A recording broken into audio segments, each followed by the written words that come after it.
Hello everyone, and welcome to the Jambar News Magazine. I'm Matt Salter, and if you don't know me, you do now.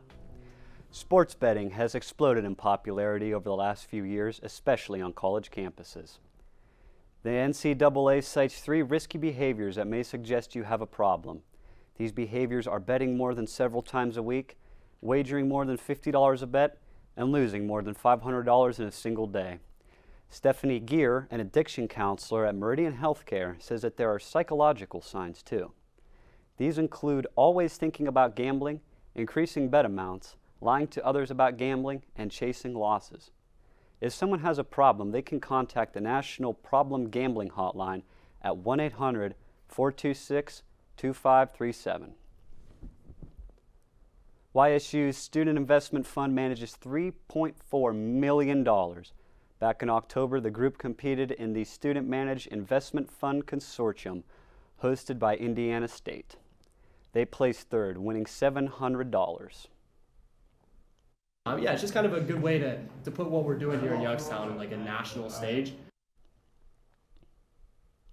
YSU Student Investment Fund is open to all majors and meets every Tuesday at 4 p.m. in room 1110 in Williamson Hall. Indie rock band Husbands wrapped up their 2024 U.S. concert schedule in the coming weeks with shows in Arizona and California. Husbands was formed in Oklahoma City in 2013 by college roommates Danny Davis and Will Norton. Flash forward to today, and the group has amassed over 400,000 monthly listeners on Spotify. They have shared the stage with global icons such as Post Malone, SZA, and Chappell Roan. For more information on future concert dates and merchandise, please check out the Husbands website.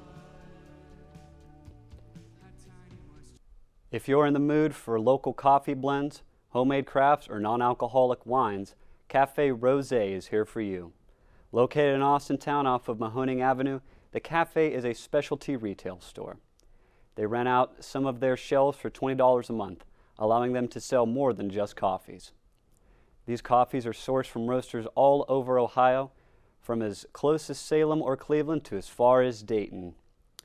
I think it was just kind of something that kind of slowly just kind of came over time. Mm-hmm. Again, just kind of started talking about this idea. First, it wasn't very serious, like, oh, it'll be fun, da da da.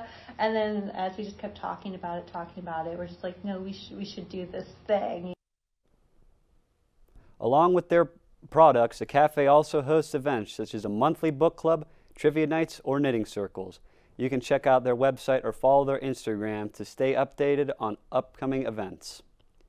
Youngstown State University offers numerous religious opportunities across campus for students wanting to get involved. With so many organizations available to the YSU community, Coordinator of Student Involvement Caleb Queen believes it's important for students to have access to a desired organization that aligns with their beliefs. We're a public institution, so we like religious freedom is a big thing. We have quite a few different orgs. A lot of our orgs, religious orgs, do tend to be centered around Christianity, but we do have like our Muslim Student Association. If there's students that don't find an organization that fits their beliefs, or they believe Youngstown State is missing, Queen said they can be created by students, as all of the pre-existing ones are. For more information, visit the YSU website to find out more. YSU students and community members have the opportunity to learn more about creative arts.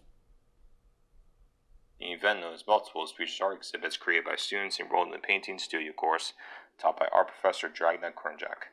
Kernjak said Multiples is an extension of the class project. So our students were asked to develop a series of smaller scale artworks examining conceptual, formal aspects of the work. And it's extension of their work, that they work on larger scale, so it's just examining how that can be translated on something smaller and into these like visual narratives. According to Kernjak, Multiples is part of First Fridays Youngstown, hosted by the Beller Institute of American Art, which takes place November 1st, and it's an opportunity for YSU students and community members to visualize the art exhibits. We really hope all YSU faculty and students can come out and be part of that culture and enjoy art, but also have chance to really talk to students and learn something they didn't know about. Art student Lauren Barrett designed a 12-piece exhibit called I Am Empath, including multiples. She said her exhibit is a reflection of herself. If you didn't know me and you looked at any of those pieces individually, you would have a completely different story of who I was as a person. But when you see them as a whole, even if you don't know me, you might get an idea of what I might be like.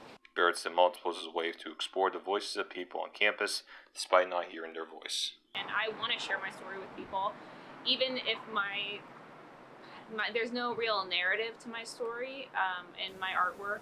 Even if I can't be there in the moment, I want to talk to you and I want to know what you thought about it. Art student Michael Ben said visual arts have been overlooked for a long time. Now is no different, and I think it's important for people to pay attention to arts, especially visual arts. Multiples will be on display in the Judith Ray Solomon Gallery, located in Bliss Hall from November 1st to November 29th. For Jambar 10, I'm Nicholas Bianco. Superstar dirt racer and YSU student Vivian Jones balances racing with her studies. Jones, who won the 2024 championship, is a communication major. Williams pointed out that she had to use her comm skills to help her professional career.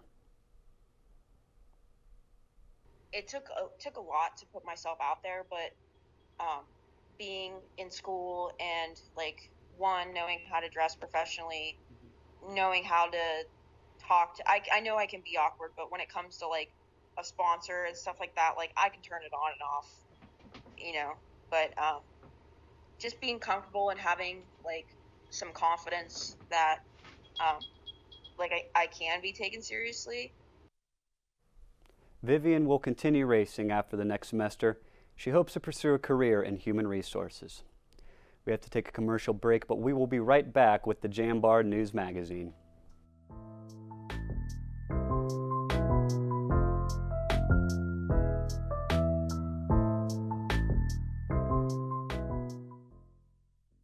All right, so who knows why? I know why. For starters, I'm getting a top-tier education without the price tag. Can you say that? Engineering, sports, music, business. I can do anything here. I'm getting my hands dirty, learning what my friends are only reading about. I'm part of something bigger here. I'm proud to bleed red and black. So yeah, I know why. It's not a question.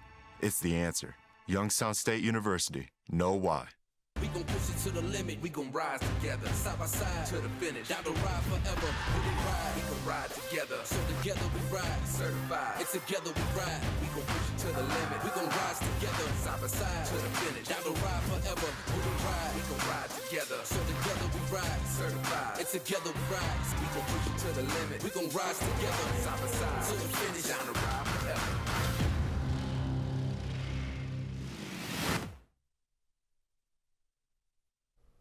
Slang is something that people use in everyday life. But what is the purpose of slang?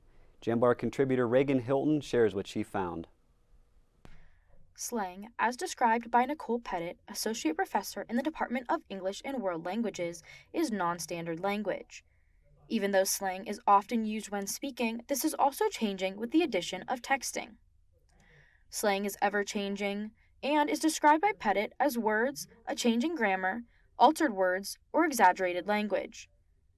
Sophomore English major Gracie Peza shared some slang that she uses. I feel like in my daily life I say oh my god. If I'm not gonna say OMG, but I probably use LOL in my daily life outside of texting.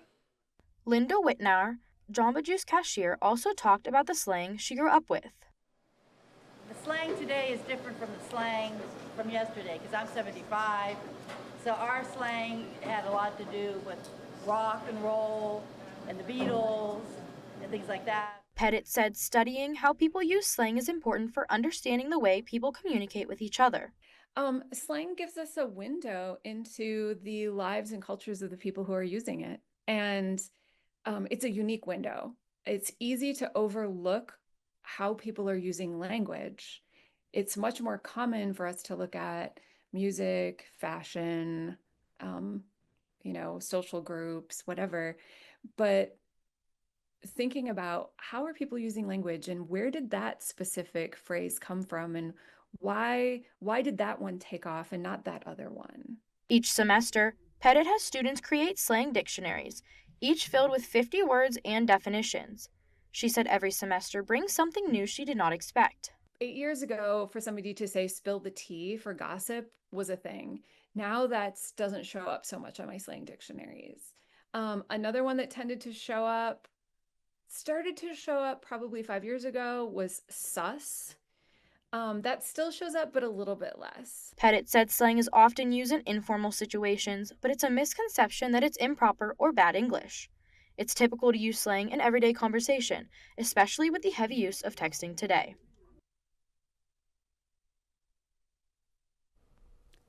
Normally that would be the end of the show. However, I've been given the opportunity to do a little bit of rambling, and ramble I shall. So first on the list, I'd like to start talking about Thanksgiving. Now, what's my favorite food at Thanksgiving? I'll tell you right now, it's mashed potatoes. You give me the whole bowl of mashed potatoes, it's gone. You give me the gravy, I'm not going to drink it. I don't like gravy. But the mashed potatoes with a little bit of butter, perfect. Turkey, not my thing. Turkey, too dry. If you like turkey, that's perfectly fine, but not for me.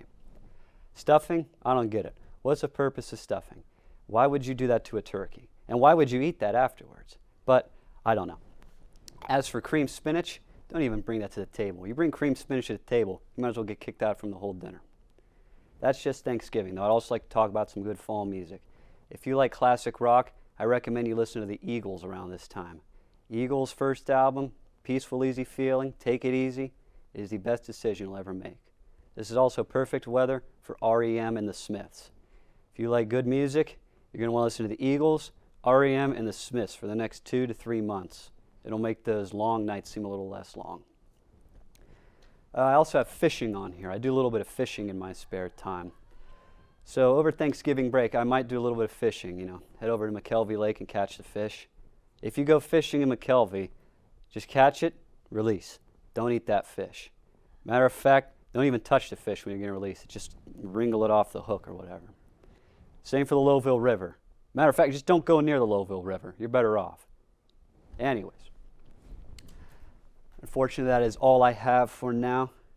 But I will always be here to do the Jambar News Magazine. Hopefully. Anyways, thank you all so much for tuning in. I'm Matt Soller, and if you don't know me, you do now.